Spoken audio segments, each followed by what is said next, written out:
Buenos días amigos, vamos a complementar la exposición del día de ayer justamente con la mashal de Lucas capítulo 16 en Gilel. Dice así: y dijo también a sus talmidín, a sus discípulos, había un hombre rico. Ok, subraya usted esa palabra, hombre rico.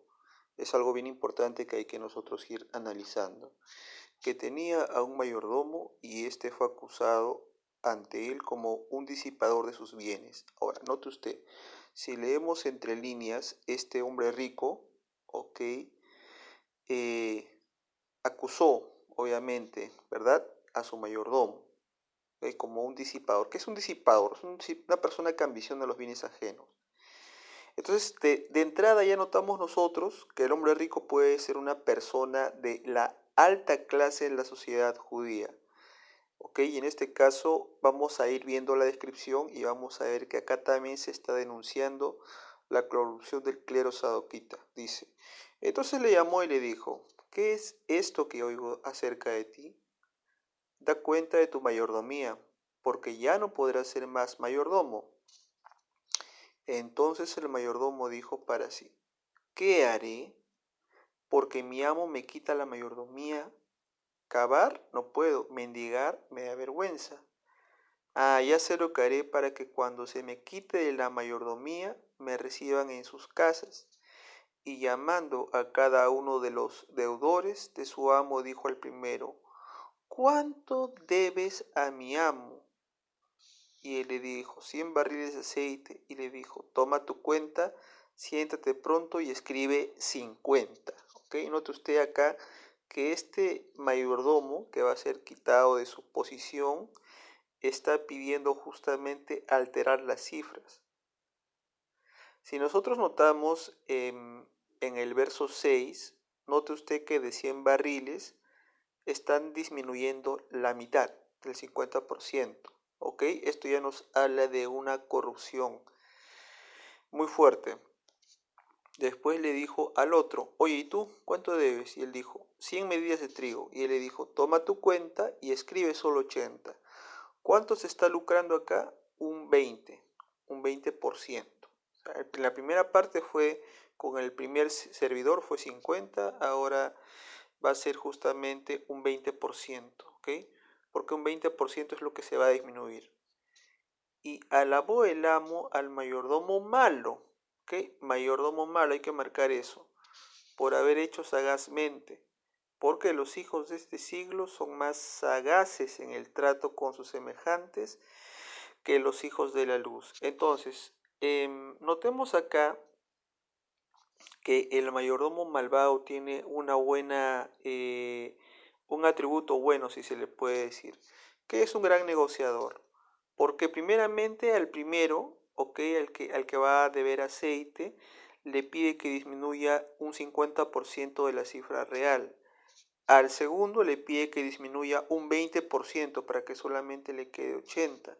Entonces, vamos a decir así, en esta historia, el dueño de la villa se da cuenta que tiene talento, ¿ok? No es que es una persona que carece de talento, tiene talento. Lastimosamente ese talento lo usa para sus propios fines. Entonces, por esa razón es que dice que los hijos de las tinieblas, ¿ok? O mejor dicho, los hijos de este siglo, son más sagaces, más inteligentes que los hijos de la luz. ¿Por qué razón?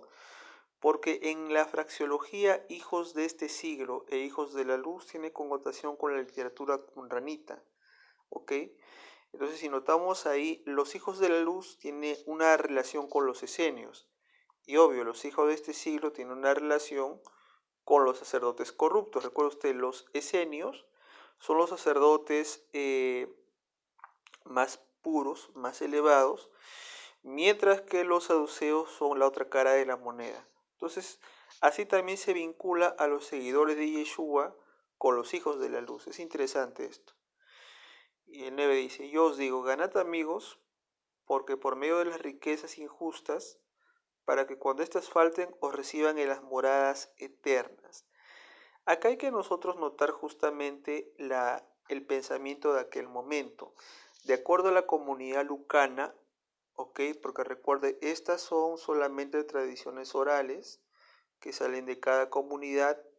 La comunidad lucana, que ya tiene una carga eminentemente helénica y va dirigida, a la comunidad en Roma, ya habla del tema de las moradas eternas, con lo cual se puede desprender, se puede colegir el tema de la inmortalidad del alma. Repito, no porque esta sea una doctrina como tal, sino sencillamente porque ya es la influencia helénica, la que van a tener estas personas.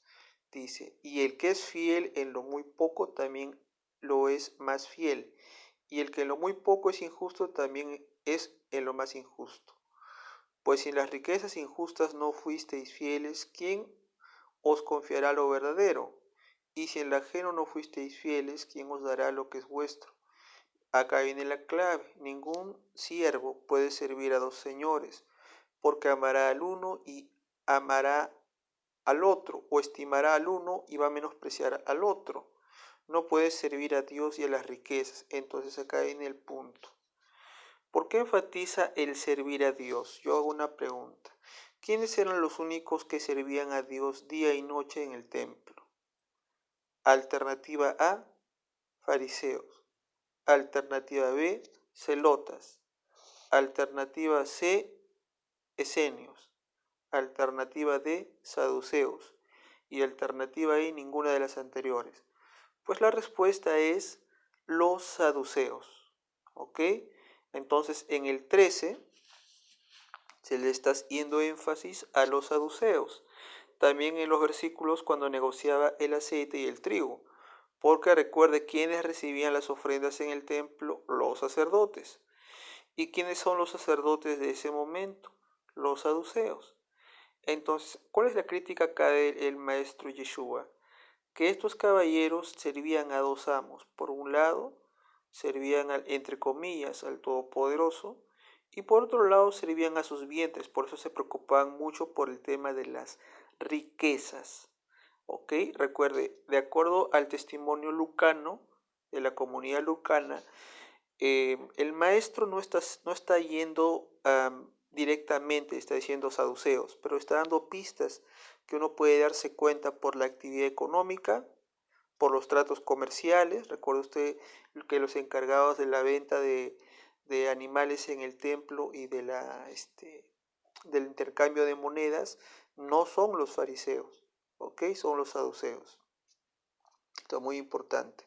Entonces acá Yeshua los acusa de ser unos doble cara, unos sinvergüenzas que tienen una doble vida, que aparentan servir a Hashem, pero sirven a sus estómagos.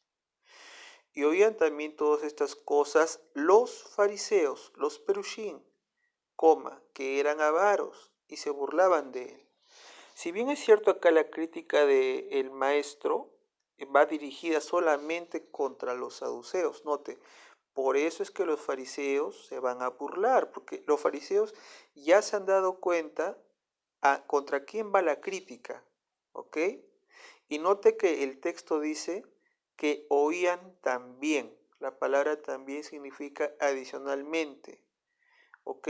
Y si esto es correcto, es que no solamente estaban los fariseos, lógicamente también estaban ahí los saduceos, y los fariseos se burlaron con justa razón porque ellos ya se dieron cuenta de entrada contra quién Yeshua está dirigiendo su discurso. Ahora, note que dice que eran ávaros. Entonces, si nosotros analizamos esto, vamos a notar que no todos eran ávaros. Sabemos que habían 5 tipos de fariseos, o perdón, 7, de los cuales 5 están podridos y 2 son, vamos a decir así, gente santa.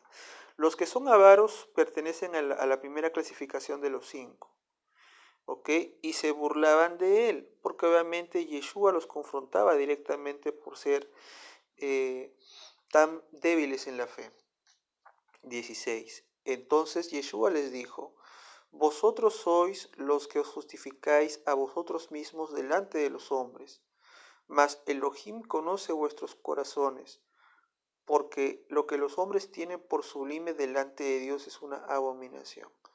¿Por qué Yeshua, mis amados amigos, habla justamente de vuestros corazones? No se refiere al músculo que bombea la sangre. En el concepto judaico, Cuando se habla del corazón, se habla del pensamiento. Entonces lo que acá está connotando es que Hashem conoce los pensamientos de ellos, ¿ok? Y lo que es sublime para ellos es obviamente la gloria del pueblo, que los llamen rabino, las largas oraciones, pero si esto no va acompañado de una kavaná, entonces esto es una abominación. Dice, la Torá y los Nevi'im eran hasta Juan. Desde entonces el Malhut Hashamayim, el reino de Dios, es anunciado y todos se esfuerzan por entrar en él. Entendamos pues que la parte de la Torá, que representa a los 613 mandamientos, y esto tiene una connotación con cada músculo y cada hueso del cuerpo, lo cual es abordado en el libro Anatomía del Alma. Y al hablar de los profetas, los Nevi'im, tiene que ver con Ruach Kodesh, con la inspiración divina que cada persona puede llegar a desarrollar. Entonces, ahí, al hablar de esos dos componentes, de lo que es la Torá y de lo que son los Nevi'im, ¿ok? Y mencionar que eran hasta Juan, debemos nosotros notar que hay un límite, ¿ok? Pero note que después del límite dice, desde entonces el reino de Dios es anunciado. ¿Qué significa el reino de Dios? El Malhut Hashamayim tiene que ver con la instalación del reino teocrático, con la instalación de la monarquía davídica en los tiempos del primer siglo. ¿Ok? Y entonces justamente aquella persona que desea ver ese reino tiene que haber desarrollado primeramente el reinado espiritual adentro de sí. Y ese reinado espiritual viene connotado por las inclinaciones que uno tiene. Recuerde usted que el reino de Dios, el Malhut Hashamayim, dentro del cuerpo tiene en la cara la menorá. La menorá tiene 7 conductos, de los cuales podemos nosotros notar que hay 2 ojos, 2 oídos, 2 fosas nasales y la boca. Tiene 7 conductos usted. Los ojos son los parojes del templo. La boca es el misbeach del altar. ¿Ok? Y así cada parte del cuerpo connota una parte del templo. Y el templo va a formar parte de lo que es el reino de Dios. Entonces, lo que quiere decir acá en buena cuenta el maestro, que todo esto tiene que estar primero adentro de la persona. Y una vez que esto está adentro, entonces la persona podrá entrar en él, podrá entrar en otra dimensión, podrá conocer las profundidades que solamente los más elevados han conocido. ¿Ok? Entonces eso es algo bien importante que hay que nosotros notar. En el 17 añade, pero es más fácil es que pasen el cielo y la tierra que se frustre una sola nikudot de la Torah. La palabra tilde tiene que ver en el hebreo con la acentuación o con las vocales, las tenemos en la Torah. Entonces ni siquiera esto se va a modificar. Todo el que repudia a su mujer y se casa con otra, adultera. Y el que se casa con la repudiada del marido, adultera. La pregunta es, en el 18, ¿de quién está tomando Yeshua la máxima? Está tomando la máxima no de los fariseos, sino de los saduceos. ¿Okay? Sabemos que hay un principio de Calva Homer. Y acá el maestro está aplicando, una máxima de Shammai, en la cual solamente se puede dejar a la esposa que en caso de una pornellas, en caso de una desviación sexual, pero no por otra causa. Y añade acá, había un hombre rico que se vestía de púrpura y de lino fino, y hacía cada día banquete con esplendidez. Eso lo hemos desarrollado en el vídeo dado el día de ayer, y esto es una connotación de que el maestro va a hacer su denuncia contra Yosef Caifás. Entonces, acá lo que yo quiero anotar para complementar lo que no dije en el video es que notemos nosotros que al morir el mendigo, que va a representar a Eliezer, va a ser llevado por los ángeles a un lugar llamado seno de Abraham. Y este seno de Abraham, note usted que ya no aparece en ninguna otra parte de los evangelios, solamente está dentro de la comunidad lucana. Y que muere el hombre rico y fue sepultado. Si nosotros notamos el contraste El primero, o sea, el hombre pobre, hereda lo que es el Olam Jaba, el mundo venidero, de acuerdo a esta mashal. Porque recuerde, esto no es una profecía, esto es solo una parábola, que también, dicho sea de paso, va a describir justamente el nivel de conciencia. El hecho de ser llevado por los ángeles al seno de Abraham tiene que ver, mis amados hermanos, sabemos nosotros que dentro del cuerpo existen 10 sefirot y que Abraham representa el lado derecho, o sea, dentro del lado derecho del cuerpo, entre las 10 sefirot, hay justamente la columna, se le llama la columna de Abraham, que representa la columna de Geset, la bondad. Entonces, ¿qué significaría esto si lo vemos en el nivel de Cábala? Que el hombre que va a ser pobre, en este caso Eliezer, va a desarrollar un nivel elevado de Geset, porque está manejando el lado derecho. Mientras que el hombre rico va a ser sepultado. ¿Qué significa? Que este hombre no va a lograr ninguna elevación espiritual, por lo tanto va a morir en Keter. ¿Ok? ¿Qué podríamos notar nosotros ahí?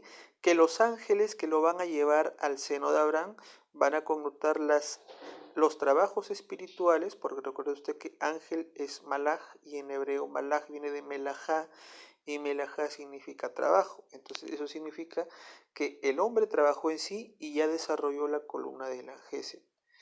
Ahora en el 23 menciona, y en el Hades alzó sus ojos, estando en tormentos, y vio de lejos a Abraham y a Eliezer en su seno. Si nosotros tenemos una connotación rápida con esto, podemos nosotros notar que hablando en este término cabalístico, el hecho de estar en el Hades no representa el infierno, como enseñan las sectas, sino sencillamente representa a la parte de Malhut en la cual la persona nunca pudo desarrollar ninguna de sus atributos. Dicho sea de paso, ninguna de las 10 sefirot.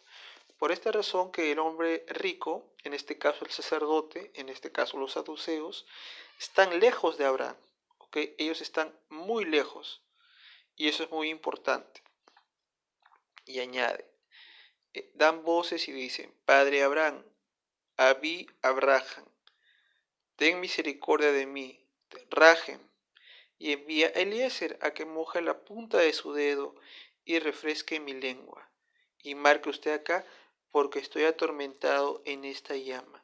¿Qué connotaría estar atormentado en la llama? Note usted que el estar atormentado representa con el alma que no desarrolló, que no trascendió su nivel de conciencia, sino que solamente se dedicó, vamos a decir así, a acumular bienes, pero no trabajó en su espiritualidad. Y al no trabajar en su espiritualidad, cuando tenga que retornar ante el Ein Sof, ante la luz infinita de Hashem, ¿cómo se va a manifestar? Entonces es muy importante este aspecto, el tema del tormento. Y note usted, refresque mi lengua y pregúntese usted, ¿y por qué la lengua? ¿Por qué no el ojo? ¿Por qué no la nariz? Porque recuerde que en vida este hombre usó su lengua solamente para hablar palabras de religiosidad, porque este es un sacerdote. ¿M? Y la lengua, que es el músculo pequeño que puede ocasionar grandes incendios, debió haber sido usado para hablar palabras de Torah, para elevar a otras personas. Lastimosamente, en este caso, Caifás y los saduceos no hicieron eso. Por lo tanto, Yeshua les está diciendo, señores, ustedes no van a desarrollar la columna del lado derecho. Ustedes solo se van a quedar en Malhut. Y por lo tanto, ustedes van a pertenecer solamente al plano, a este plano que se puede apreciar. Y ustedes van a estar con sed. ¿Y sed de qué? Sed de la Torah. Porque recuerde, acá Yeshua no está hablando de un muerto y de un alma inmortal. Acá está hablando de niveles espirituales que desarrolla la persona. ¿Ok? Y ya sabemos los que estudiamos Cábala que el cuerpo tiene 3 columnas de acuerdo a la Cábala. La columna del centro representa a Jacob. La columna de la derecha representa a Gesed, que es Abraham. Y la columna izquierda representa a Isaac, que es que tiene connotación con la Geburah. ¿Okay? Es importante eso. Pero Abraham le dijo, hijo, acuérdate que recibiste tus bienes en tu vida, y Eliezer también males. Pero ahora él estés consolado aquí y tú eres atormentado. ¿Qué connotaría esto? Que Lázaro representa justamente al alma divina. Ok, sabemos que dentro del cuerpo hay dos tipos de alma, de acuerdo a la Hasidut de Galeinai. Uno es el alma animal y el otro es el alma divina. El alma animal tiene que ver con complacer los frutos de la carne y el alma divina quiere buscar esa chispa de luminosidad que envió Hashem. Entonces, cuando le dice, acuérdate que recibiste tus bienes en vida, trabajaste solamente tu parte material, trabajaste solamente en tu bienestar económico, pero Lázaro, ¿ok? Es consolado aquí. ¿Qué connotaría esto? Que Lázaro trabajó la columna derecha. Por eso llegó donde Abraham. Es importante por eso conocer Cábala. Porque Lázaro trabajó en su espiritualidad, vivió una Torá de adentro para afuera. Aparentemente era un mendigo, el cual iba a tu mesa. Pero no era porque era un mendigo, sino porque era un iluminado. Es que iba a tu mesa para enseñarte palabras de Torá. Por eso él se alimentaba con vamos a decir así, con las migajas que caían de tu mesa. ¿Por qué razón? Porque esas migajas de tu mesa son la poca espiritualidad que tú tenías, mientras este era un gran hombre espiritual. Entonces, le está diciendo acá Yeshua a los saduceos que están escuchando y a los fariseos que también están escuchando, que justamente acá el problema es que los saduceos solamente trabajan en la parte física.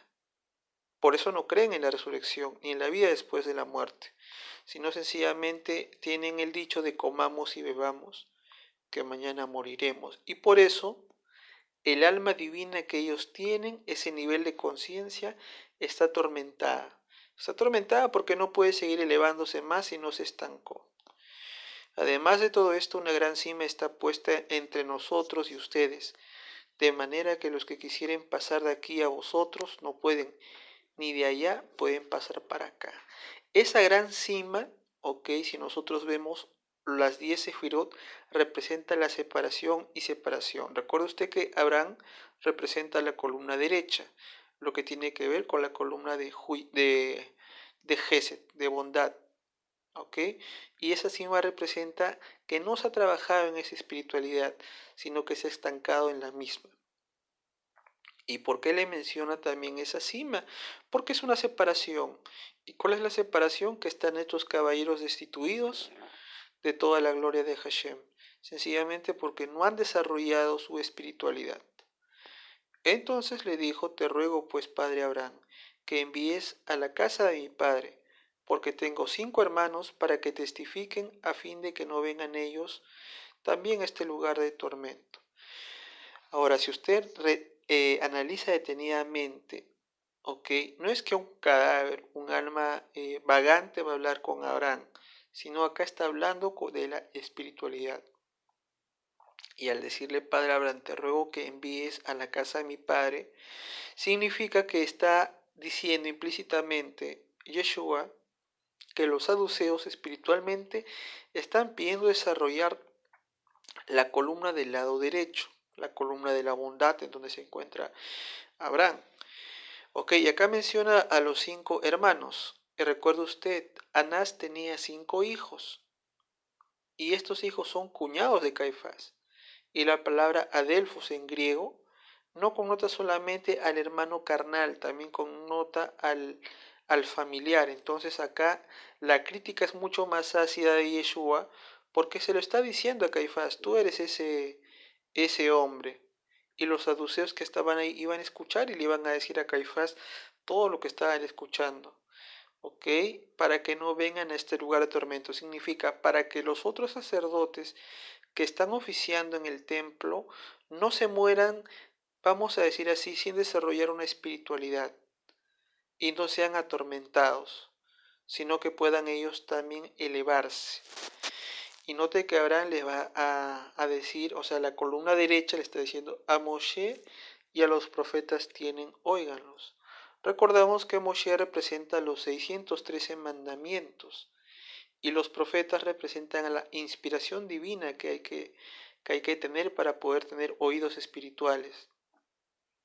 Y note que va a decir, en este caso, el hombre rico, que no es otro que Caifás, pero no, padre Abraham, si alguno fuera de ellos de entre los muertos, se arrepentirán. Y marque usted, si alguno fuera entre los muertos. ¿Por qué razón? Porque ellos no creen en la resurrección de los muertos. Ayer lo mencioné en el audio. Usted lo puede revisar. Los saduceos no creen en la resurrección de los muertos. Por eso está diciendo acá Yeshua que si es que ellos ven el milagro que él ha hecho, ok, deberían arrepentirse. Pero note que le va a decir a Abraham, si ellos no oyen a Moshe, o sea, no obedecen los 613 mandamientos, cada componente que tiene el cuerpo, ni tampoco tienen la inspiración divina, o sea, el aliento que viene de Hashem, tampoco se persuadirán si alguno que se levanta de los muertos va. ¿Qué significa? Que no van a creer, no has muerto, te has hecho al muertito, has estado fingiendo tu muerte y solamente eso es.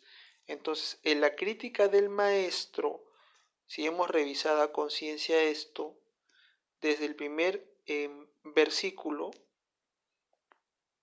del hombre rico y el mayordomo, entendiendo recién, ok, el 19, podemos notar que acá nos está diciendo que hay un lugar llamado seno de Abraham, que los muertos se van al seno de Abraham, porque conocemos la teología evangélica, que dice que hay un lugar para los muertos en el Antiguo Testamento, bueno, mal llamado Antiguo Testamento, llamado el Abraham Bozo, y que entre comillas en este Abraham Bozo iban las almas de los piadosos, cuando todos sabemos que en la Tanaj hasta antes del exilio, no existe el concepto de vida después de la muerte. Solamente para el Israel preexílico, la persona muere y ahí quedó el asunto. O sea, no sale de ninguna expectativa después de vida después de la muerte. Mas, sin embargo, notamos que en el exilio ya se va a hablar de una vida después de la muerte. Lo mismo que va a aplicar en los escritos de los primeros discípulos, mal traducido como Nuevo Testamento y pésimamente definido como Brit Hadashah. ¿Por qué razón? Porque al hablar de una Brit Hadashah, tienen ellos connotación como otro testamento o como de una alianza renovada. Con lo cual nosotros sabemos que los escritos de los discípulos no son inspiración divina, solamente es una tradición oral de parte de los estudiantes del Rabí de Nazaret. Entonces es importante nosotros notar estos aspectos que van a complementar el tema de los saduceos. Muchas gracias.